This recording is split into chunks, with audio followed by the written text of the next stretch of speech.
¿Qué tal? ¿Cómo estás? Soy Luis Ramírez Reyes. Te cuento una de mis novelas. Continuamos narrándote. Ayúdenme, vengo no del espacio. Una obra que hice de ciencia ficción, narrada obviamente en casos reales, investigados por un servidor, para después llevarlo a este género. Nos vamos al capítulo 11 y empieza de esta manera. Una sucesión de imágenes desfilaron por la mente femenina, atropellándose en ocasiones entre sí por falta de comprensión a los hechos. Nemcar se preguntaba por qué desde muy pequeña sentía atracción por las luces que se movían en el espacio, por esas esferitas que jugaban entre ellas, ascendiendo y descendiendo siempre ante su persona, como queriendo llamar la atención de la niña primero, del adolescente después. Le inquietaba sobremanera su segundo nombre. ¿Por qué le habían puesto así y en honor a quién? Reflexionaba en reafirmando que en lo poco que se había educado escolarmente, nunca leyó un nombre de esta naturaleza en algún personaje de la historia, ni siquiera de la literatura. ¿Qué significaba entonces? Y sus pensamientos crearon la imagen de su madre, quien en cierta ocasión, al inquirirle la hija por el extraño apelativo, la progenitora le contestó enfáticamente que lo sabría a su debido tiempo. Y en esta forma se encontraba la sana y delicada jovencita, entreteniéndose además con el paso de las aves, las correlonas lagartijas y el suave vaivén de las hojas de los árboles y arbustos cuando tomó una decisión. Entonces se incorporó de inmediato, despertando la curiosidad de la adormecida vigilante, que moviendo el rabo parecía preguntarle con la mirada: a ver ahora, a ver a qué horas te vas, y por qué te vas, a dónde vamos. No tiene caso evocar mis vivencias más inexplicables si voy a seguir guardándolas en mi cerebro.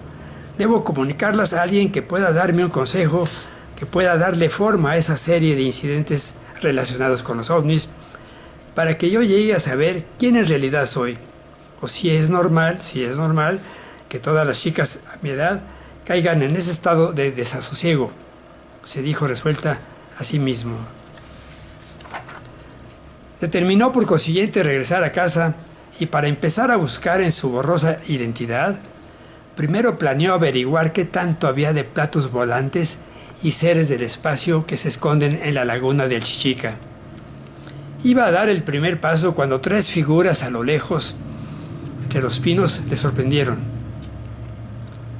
¿Qué fue aquello? ¿Qué fue?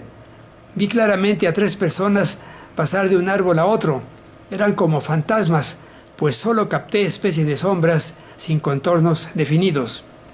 Un fuerte temblor la sacudió al temerse lo peor. ¿O no serán unos asaltantes que pasaron veloces por aquellas rocas y troncos, haciéndome creer en otra clase de seres?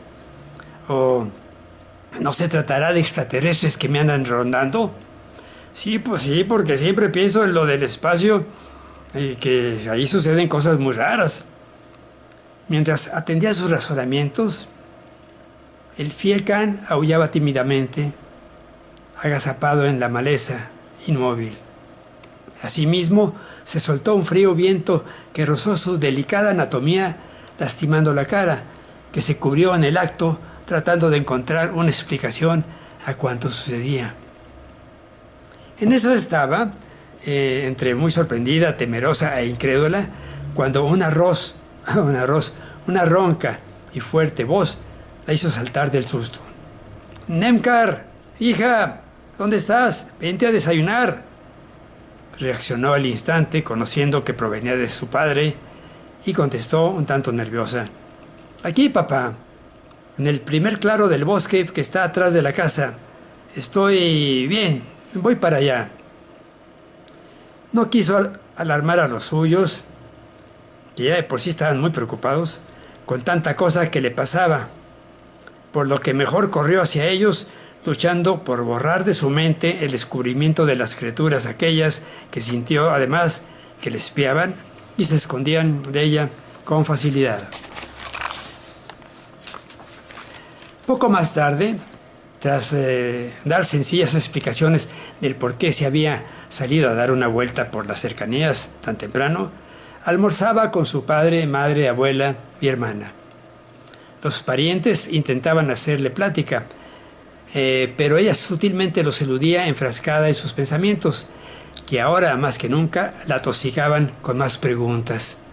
¿De veras me andan rondando unos tipos? Algo me dice por dentro que no son humanos, por lo que en cierta forma no corro peligro, pero entonces, ¿serán acaso de otro mundo? ¿Serán los que tripulan los objetos voladores no identificados que tanto veo siempre sobre mí? Volteó a ver a Morita, la perrita, advirtiendo que ésta no le quitaba la vista de encima. Se hallaba acostada junto a ella, bajo la mesa, sumamente quieta, aunque en sus ojos notaba cierta confusión. Por poner atención en el animal, no se fijó dónde estaba la taza de café al asirla con la mano derecha y la tiró sobre el mantel, mojando pan, cubiertos y servilletas de los demás. «Hija, ¿qué tienes?», replicó Fabia molesta. «¿Por qué no te fijas en lo que haces?». Los parientes se levantaron al instante para evitar quemarse con el líquido, al estar a punto de alcanzarles manos, brazos y caer en sus piernas. La única que no pudo hacer lo mismo fue la abuela, que moviendo la cabeza de un lado a otro, solo atinó a decir: «Déjenla, está enamorada. Así son todos los jóvenes a esa edad, que se vuelven tontos por pensar en él o la chica que les gusta». Filiberta se estiró la mano izquierda para tomar un trapo del fregadero en el reducido compartimiento que servía de cocina y comedor a la vez. Y mientras secaba lo alcanzado por la bebida de su hermana, actuó de una manera insólita, que dejó perplejos a los demás, incluyendo la enigmática Nenkar. «No, lo que tiene es una gran preocupación. Desde los acontecimientos de ayer y el de anoche, de las luces extrañas y la tempestad, como los dos truenos, uno en la tarde y el otro en la madrugada, no se siente a gusto, ¿verdad, hermanita?». La aludida la miró atónita. No sabía qué responder ante el cambio total de Berta. Es porque esperaba que de hecho una reprimenda en medio de 1000 insultos, no la comprensión sincera de ella, esperaba otra cosa, como antes. Sí, Bertita. Y dirigiéndose a padres y abuelas, se levantó diciendo: «Perdónenme, confieso que estoy muy distraída, pero no volverá a suceder». Los parientes la observaban mortificados. Entendían que no era normal ese comportamiento, como tampoco el de Filiberta con la chica y con los adultos.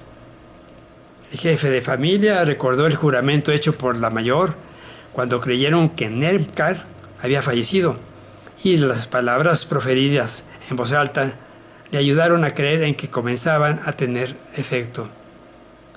Más tarde terminaban los alimentos en el más completo silencio, interrumpido solamente por el trinar de los pájaros y el periódico quejido del can, que seguía los movimientos de la jovencita, la cual se encaminó por una revista a su habitación, que escogió entre varias que tenía escondidas para que su hermana no se burlara y fuera a tirar debajo del ropero, para luego avisar a los aún confusos parientes que también la observaban con inquietud desde sus respectivos asientos en la cocineta comedor. «Estaré fuera del taller, en el costado derecho de la morada, cercada por una endeble alambrada, leyendo un rato».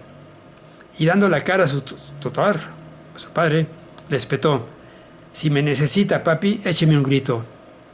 «De acuerdo, hijita, no te preocupes, vete con Dios».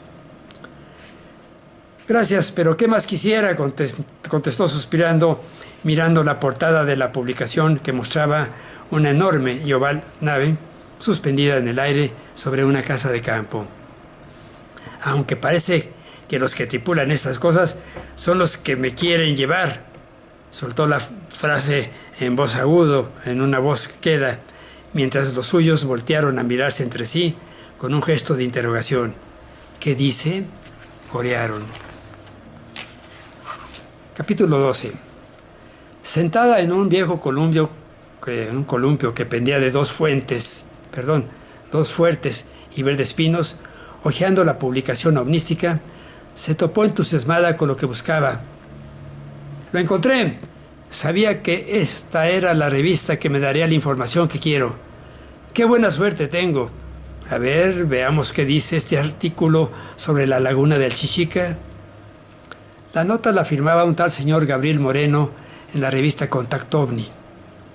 En ella afirmaba, entre otras, que dicho lugar es un cráter inactivo cuya profundidad se desconoce. Sus aguas están divididas en capas de agua dulce y agua salada, destacando en ellas un color turquesa y un anillo de corales a unos 3 metros de la orilla. Pero lo que más le atrajo fue leer que los habitantes de la zona están muy familiarizados con los avistamientos o apariciones de ovnis, ya que se afirma que tanto de día como de noche se ha visto un rayo de luz que baja del cielo al centro de la laguna o que sale de ella hacia el cielo. Todo esto sin que haya nubes o alguna tormenta eléctrica, como nos ocurrió ayer, dijo para sí la lectora, continuando con el texto que comenzó a leer en voz alta, como grabando cada dato. También encontramos relatos de avistamientos de objetos voladores no identificados que entran y salen de la laguna sin causar el menor ruido.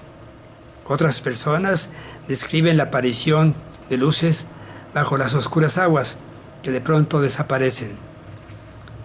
Y el siguiente párrafo la hizo estremecer.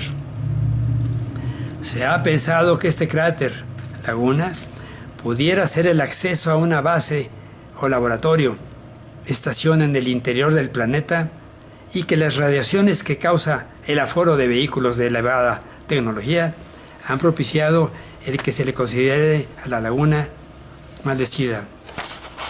La información agrega que además de ser conocida la peligrosidad de las aguas de la laguna por las vidas que ha cobrado, se estima sea muy riesgosa la estadía por más de 24 horas en este lugar a mujeres embarazadas, ya que de no alejarse, el aborto resultaría inevitable. Por esta razón, los lugareños casi no la visitan en plan familiar. Y por último, la abstraída por la lectura en Nemcar María González Solano, se enteró que un buzo dedicado al estudio de los ovnis cierta vez se sumergió en las aguas de este centro lacustre. Más tarde habría de revelar que cuando consiguió traspasar la capa oscura, llegó a otra iluminada desde el fondo. Por cierto que la luz provenía de unas duras rocas que parecían amplificar la poca luz que se filtraba de la capa superior. Luego, al salir de la superficie, el tipo llevaba varias muestras, solo que estas, al contacto con el aire, se tornaron negras. ¿Qué?, exclamó alarmada al momento en que la martilló el recuerdo de un incidente vivido por una tía en el estado de Nuevo León, de donde era su mamá, hermana de esta. Brincó del columpio y partió como exhalación hacia la vivienda. Aquí los 2 capítulos de Ayúdenme, vengo no del espacio. Continuamos más adelante con esta lectura que espero sea de tu agrado. Esto es, te cuento, una de mis novelas. Soy Luis Ramírez Reyes, mi correo electrónico, elvalordeser@yahoo.com.mx. Hasta pronto.